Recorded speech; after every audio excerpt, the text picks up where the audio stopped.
Okay, we got another Bible study here. If you like Bible studies, you can check out my Bible study playlist. Book of Psalms, Psalm number 8. 7-8. Psalm number 8. Lord our God, how majestic is your name in all the earth. When you think of God, let me read that again. Lord our God, how majestic is your name in all the earth. How often do we hike to a waterfall and we stand in awe of the waterfall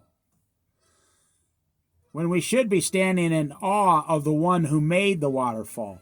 Or here on the Oregon coast, we see a whale close to shore jump out of the water with its tail. Yeah, that's an awe-inspiring thing to see. But do you stand in awe of the one who made the whale, who made the earth, the heavens and the earth, the seas, all the wildlife, everything in the sea, the stars, the planets? When you wake up every day, do you have an attitude of how majestic is the name of God, our Lord? How majestic is the name? It's not even saying he in this instance. We know he is, yes. It's talking about just his name. Just his name alone is so majestic. You have set your glory in the heavens. Through the praise of children and infants, you have established a stronghold against your enemies, to silence the foe and the avenger.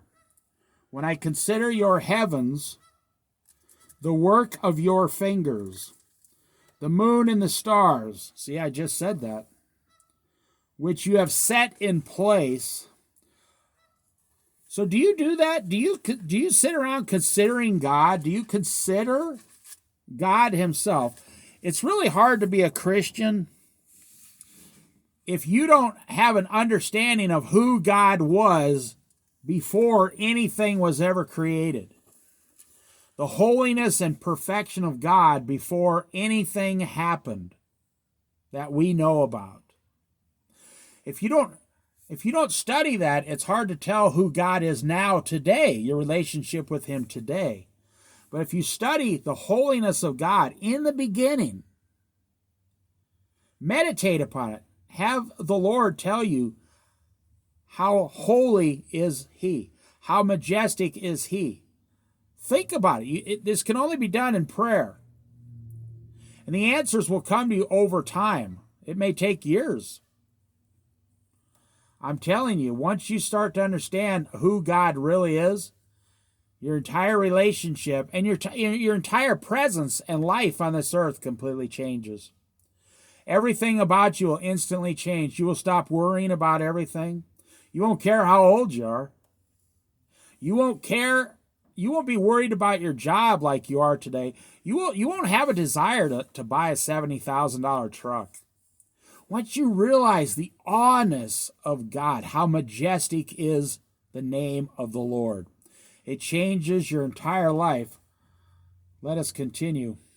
What is mankind that you are mindful of them? Human beings that you care for them. Wow. You know, God can do anything he wants at any time he wants. He has no limitations. And yet he made you. He made me. He made mankind to serve his glory, to serve his awe and majesty. Is that what you do? You know, do you understand why you were created? Or are you just on this earth trying, I had a conversation with someone recently about materialism, the false god of materialism. Not capitalism. I'm not saying that. I'm saying materialism. Accumulating more stuff has become the false god of, like at least half the earth. You wake up, you think everything you do is so you can accumulate the next thing. That's what the entire book of Ecclesiastes is about by King Solomon. The entire book of Ecclesiastes is about materialism. And once you get out of that and away from it, and you realize your only job here on earth is to stand in glory and give God's name the awe it deserves. You have made them a little lower than the angels. We are a little lower than the angels, yes. And crowned them with glory and honor. You know, that's funny. God crowned us with glory and honor.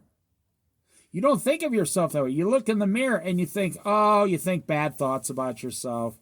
I'm getting old. I'm getting fat. I'm getting whatever. I'm poor. No, that's not what God did. That's all the things you're creating against yourself by living for this world, living for your next toy, your next shiny toy to put in the garage. God crowned you with glory and honor. See, that's just a representation. You are a small representation of God's glory himself. You made them rulers over the works of your hands. Wow, think about that. God created all these things, and then he put me, Dave, in charge of them. I can hear you all laughing now. I'll make you laugh again. God created the heavens and the earth, and then you, the person listening, were born, and God put you in charge of some of the things down here that he created. That makes you think, wow, I never thought of it that way. God himself has put me in charge of the things he created to show his glory. You are actually, you, me, everybody that has lived is being given a chance and has been put in charge of the things God has created. Makes you think about your daily activities a lot different now, doesn't it? God has never told one person in the Bible or the history of the world, I don't care if you're a pastor at a church, I don't care. He's never told you to go down and buy a brand new $50,000 car. That is modern materialism, the false god of materialism. I just showed you why God created you. He crowned you with glory and honor. Then he put you as a ruler over the works of his hands. And you put everything under their feet, all flocks and herds, and all the animals of the wild, the birds of the sky, and all the fish of the sea. All that swim the paths of the seas. Think about it. You don't think about that. Everything on earth is below man. Oh, we got these modern jibbly, blah, blah, blah, jibbly juice. You know, people talk about junk. Just junk keeps dribbling out of their mouth. They're blah, blah, blah. The animals are a higher form of... No, don't listen to any of that junk. That's not out of the Bible. It says right here that God put everything under the foot of man. We are in charge. You have been given glory and crowned, just like God, a representation. You are a small representation of God himself.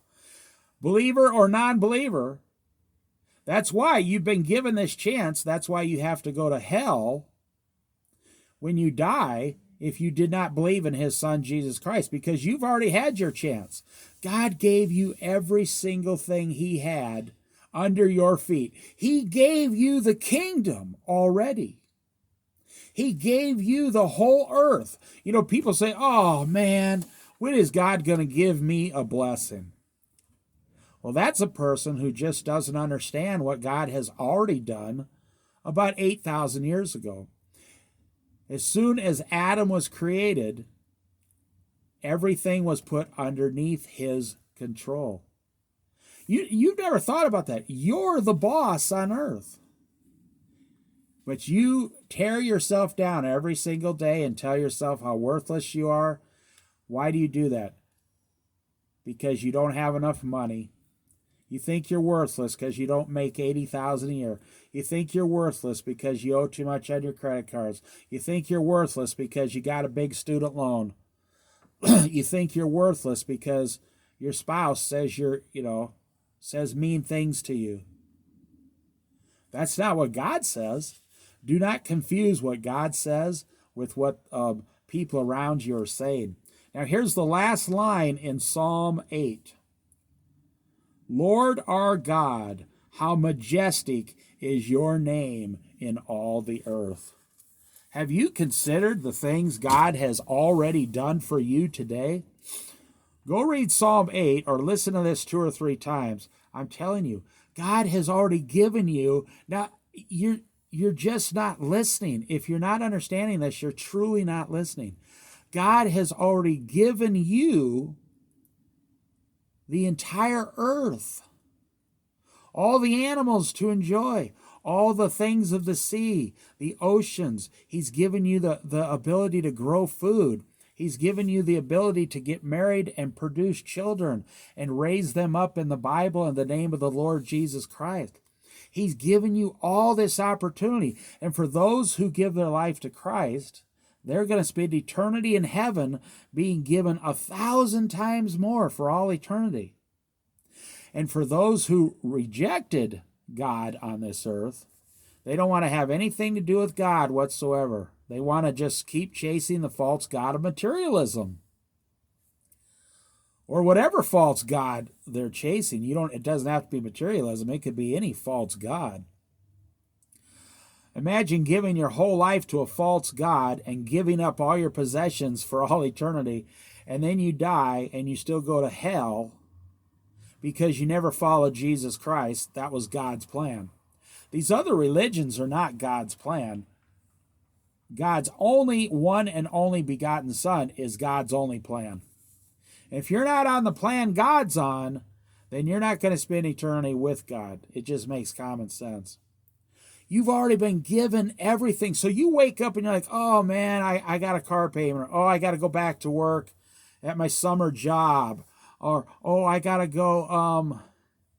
You do not understand how good you already have it because you don't understand who your Father is, the creator of everything. And then you don't understand what He's already given to you. He's already given you power and authority under your feet. You have it way better than you even can imagine. But the thing is, if you don't follow Jesus Christ and you just keep trying to manipulate the monetary system on this earth, well, I need to just make $300 more a month so I can get this over here and that over here, and I'm going to get my pizza and my chicken wings and my big screen TV, and I want to get those nice little slippers because, I like to be comfortable at night when I'm chasing materialism. You know what I'm talking about. Every single person does it. Not everyone, no. There's a lot of people that have given it all up.